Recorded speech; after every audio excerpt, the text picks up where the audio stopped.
জয় বাংলা। আমি সেই শিশু 69-এর গণ উত্থানের প্রথম মিছিলের, আমি সেই শিশু। আমি আবার সবার আগে মিছিলের ভিতরে আমার গায়ে একটা গেঞ্জি ছিল, গরমে গেঞ্জি খুলে মাজায় বাঁধছি। হয়তো সবাই মনে করছে পিচ্চি মারা গেছে। 69-এর গণ অভ্যুত্থানের কথা সামনে এলেই চোখে ভেসে ওঠে একটি ছবি। যে ছবির সামনে দাঁড়িয়ে একজন প্রতিবাদী শিশুকে আমরা দেখেছি, যিনি মুষ্টিবদ্ধ হাত উঁচিয়ে হুঙ্কার ছাড়ছেন, স্লোগান দিচ্ছেন। যে ছবিটি পরবর্তীতে ব্যাপক আলোচনায় এসেছে। খোঁজা হয়েছে সেই শিশুটিকেও, কিন্তু অনেকে ভেবেছেন তিনি হয়তো আর বেঁচে নেন, বুলেটের আঘাতে নিহত হয়েছেন। তবে এতদিন পরে আমরা সেই শিশুটিকে পেয়েছি। আসলে তিনি আর শিশু নন, বলা যেতে পারে যিনি বৃদ্ধ শিশু আমরা বলতে পারি। এবং তিনি দাবি করছেন সেই শিশুটিই তিনি, তবে অনেকেই সেটি বিশ্বাস করতে পারছেন না। তবে হোসেন আলীর কথায় স্পষ্ট যে তিনি সেই আলোচিত ছবির কেন্দ্রীয় চরিত্র। কিন্তু এতদিন কোথায় ছিলেন তিনি, যার ছবি বাংলাদেশের স্বাধিকার আদায়ের আন্দোলনের ইতিহাসের সাক্ষী হয়ে আছে? তার জীবনই বা চলছে কিভাবে, আর কেনই বা এতদিন সামনে এলেন না তিনি? সেই দিন জগন্নাথ বিশ্ববিদ্যালয় থেকে একটা মিছিল যাইতেছে। আমি তখন গুলিস্তান বঙ্গবন্ধু অ্যাভিনিউ, তখন বঙ্গবন্ধু অ্যাভিনিউ ছিল না, তখন ছিল জিন্না অ্যাভিনিউ। ওইখানে আমি গাড়ি গুড়ি রাখতাম, গাড়ি গুড়ি পুষতাম, পাইলে খেতাম, না পাইলে নাই, বাপ নাই মা নাই। ওই মিছিলের সাথে সাথে মনে করেন আমি পলাশ শিবির পর্যন্ত গেছি।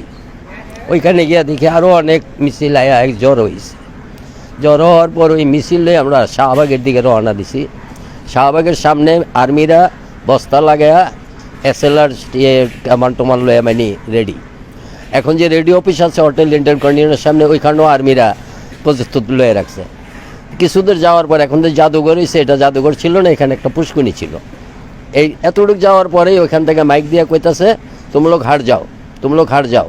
তা আমরা আর এখান থেকে সরতাছি না, সব ছাত্র মিল্লা যেমন ওই একই কথা, জেলের তালা ভাঙবো মজিব ভাই কানবো, জেলের তালা ভাঙবো মজিব ভাই কানবো। আমি আবার সবার আগে মিছিলের ভিতরে আমার গায়ে একটা গেঞ্জি ছিল, গরমে গেঞ্জি খুলে মাজায় বাঁধছি, একটা প্যান্ট পিন্ধনে, আর আমি হইনি। যখন নাকি মনে করেন ফায়ার করলো, তখনই আমি রেসকোর্সের ভিতরে দিয়ে দৌড় শুরু করলাম। পিছে যে কী ঘটনা সেটা আর দেখতেছি না। আমি দৌড়াইয়া রেসকোর্সের মাঠ দিয়ে বাইরে, হাইকোর্ট দিয়ে বাইরে, প্রেস ক্লাবের বাইরে দিয়ে আমি এই যে বঙ্গবন্ধু অ্যাভিনিউতে আইছি। হোসেন আলী 69-এ ঢাকায় ছিলেন একজন পথশিশু হয়ে। মিছিলের অগ্রভাগে ছোট্ট শিশুর হুঙ্কার দেখে বঙ্গবন্ধু তার নাম দিয়েছিলেন পালোয়ান। পরবর্তীতে কয়েকবার দেখাও হয়েছিল জাতির জনকের সাথে। সে কথা গর্বের সাথেই শোনালেন হোসেন আলী। এর মেয়েদের দিকে একটা মশার মিছিল ঢাকা বিশ্ববিদ্যালয় থেকে, জগন্নাথ বিশ্ববিদ্যালয় থেকে আইতাছে। তো মিছিলে কী স্লোগান সেই দিকে আর আমি খেয়াল করি না। আমি দৌড় দিছি, দৌড় দিয়ে আইসা দেখি সবার হাতে মিছিল। তা আমি আবার ওই মশাল বিচারতাছি, মশাল নাই।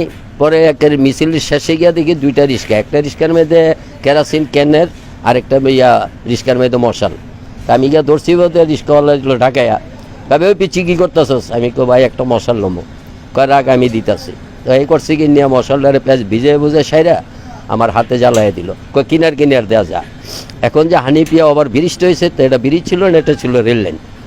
এ পর্যন্ত যেতে যেতে আমি বঙ্গবন্ধুরে তখন চিনি না। এই প্রথমে আমার জীবনে বঙ্গবন্ধু এবং কি মুজিব ভাই, আমি তখনই এই রেল ক্রসিংয়ে এনে যাওয়ার পরে আমারে বঙ্গবন্ধু কইতেছে, এই পালোয়ান আগে থাক। তখন আমার গায়ে একটা সেন্টু গঞ্জি গায়ে আর একটা প্যান্ট পিন্ধনে। যখন নাকি কইছে পালোয়ান আগে থাক, এই সেদিন থেকে আমার নাম পালোয়ান। এই আমির হোসেন নামও, তোফায়েল আহমেদ, তাজউদ্দিন ভাই, আবিয়া, মুজাফর হোসেন পল্টু ভাই, ডাক্তার কামাল, আব্দুর রাজ্জাক, আব্দুল জলিল, আরও যারা ছিল, এদের নামটা আমার প্রচার হইল কেমনে? অনেক সময় এরা আমার 8 আনা 4 আনা এক টাকা দিত। হোসেন আলীর গ্রামের বাড়ি নরসিংদী জেলার রায়পুরা উপজেলার চান্দেরকান্দিতে। পথশিশু পরিচয়ে শৈশব কাটে ফুলবাড়িয়া টার্মিনালে। মুক্তিযুদ্ধের সময় থাকতেন আওয়ামী লীগের অফিসের নিচে। 77 সালে বঙ্গবন্ধু এভিনিউতে শুরু করেন টুকানো কাগজের ব্যবসা। 88-এর বন্যায় দোকান তুলে গেলে আবার নিঃস্ব হয়ে পড়েন। অনেকদিন রিক্সা চালিয়েছেন, এখন 8000 বেতনে নৈশ প্রহরীর চাকরি করে জীবন চালাচ্ছেন। বর্তমানে থাকেন রাজধানীর মুগদা এলাকায় ছোট্ট একটি ঘরে। 3 মেয়েকে বিয়ে দিয়েছেন, এক ছেলে করেন রঙের কাজ।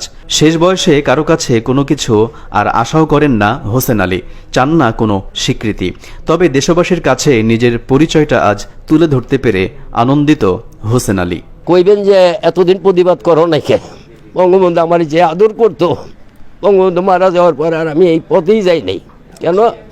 যে আমার ভালোবাসতে আদর করতে, এত ময়লা গান্দা ছিল শরীরে, তারপরে গেটির মেয়েদের মাথার মেয়েদের হাত দিয়ে কত পালোয়ান একটু সবুর কর, এটা বলার মতো লোক আর নাই।